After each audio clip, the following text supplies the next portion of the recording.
بسم اللہ الرحمن الرحیم۔ معزز خواتین و حضرات، السلام علیکم ورحمۃ اللہ وبرکاتہ۔ زمین کسی کو حصے پر یا ٹھیکے پر دینا، یہ ہماری آج کی حدیث کا موضوع ہے، اور اس حوالے سے مشکات المصابیح کتاب البیوع باب ہے زمین کو پانی پلانا اور بٹائی پر دینا۔ 2991 حدیث کتاب میں اور پہلی ہے باب میں۔ الفاظ سماعت فرمائیے گا۔ عن عبداللہ بن عمر رضی اللہ عنہما ان رسول اللہ صلی اللہ علیہ وسلم دفع الى یہودی خیبر نخل خیبر وارضها على ان يعتملوها من اموالهم ولرسول اللہ صلی اللہ علیہ وسلم شطر ثمرها، رواہ مسلم۔ وفي رواية البخاري أن رسول الله صلى الله عليه وسلم أعطى خيبر اليهود أن يعملوها ويزرعوها ولهم شطر ما يخرج منها۔ معزز خواتین و حضرات، یہ حدیث صحیح بخاری میں 2285 ہے، صحیح مسلم میں بھی موجود ہے، لہذا اس کی سند پر کسی قسم کا کوئی تبصرہ کرنے کی ضرورت نہیں ہے۔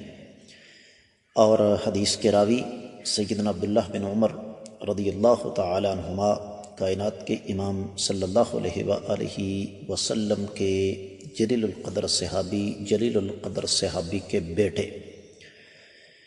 حدیث کے ترجمے کی طرف بڑھتے ہیں کہ سیدنا عبداللہ بن عمر رضی اللہ تعالی عنہما سے روایت ہے کہ کائنات کے امام صلی اللہ علیہ وسلم نے خیبر کے یہودیوں کی کھجوریں اور ان کی زمینیں انہی کو دے دیں تاکہ وہ ان میں اپنا مال خرچ کر کے کام کریں، اور آقا علیہ الصلوۃ والسلام کو پھلوں سے نصف حصہ ملے گا۔ اور ایک روایت میں ہے کہ کائنات کے امام صلی اللہ علیہ وسلم نے خیبر کے یہودیوں کو اس شرط پر زمینیں دیں کہ وہ زمینوں میں کام کریں گے، زراعت کریں گے، اور انہیں پیداوار سے نصف حصہ ملے گا۔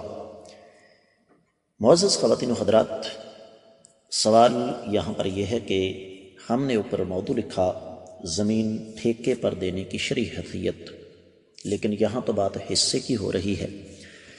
اصل بات یہ ہے کہ ٹھیکہ اور حصہ، اس میں کوئی خاص فرق نہیں۔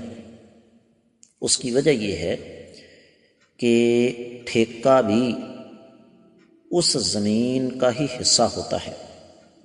مثال کے طور پر ہمارے یہاں بات ہوتی ہے کہ جناب زمین آپ استعمال کریں، اور اس وقت 2023 میں ہمارے یہاں سیالکوٹ اس کے ارد گرد 50,000 60,000 یہ ٹھیکہ چل رہا ہے، خاص طور پر ایسی زمینوں کا جن کو آپ خود ٹیوب ویل کے ذریعے، موٹر کے ذریعے، پیٹر کے ذریعے، پمپ کے ذریعے سیراب کرتے ہیں۔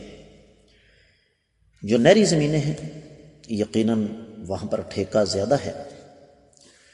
تو اب ایک سوال ہے یہاں پر کہ ایک آدمی اگر مجھ سے 6 ایکڑ یا 4 ایکڑ زمین لیتا ہے اور میرے ساتھ اس کا ٹھیکہ طے ہو جاتا ہے 60 یا 70 ہزار روپے، اب اس کو ایکڑ سے 1 لاکھ روپے سے زائد کی آمدن متوقع ہے،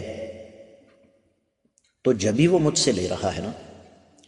تو اس لیے اگرچہ اس حدیث میں نصف کا ذکر ہے، لیکن اگر اسی کو ہم دوسرے انداز سے لے لیں کہ جتنے بھی آمدن ہوگی اس کا 70% میرا، 30% تمہارا، 60 میرا، 40 تمہارا، یا 50 میرا، 50 تمہارا، تو وہ بھی تو ایک ہی بات ہے۔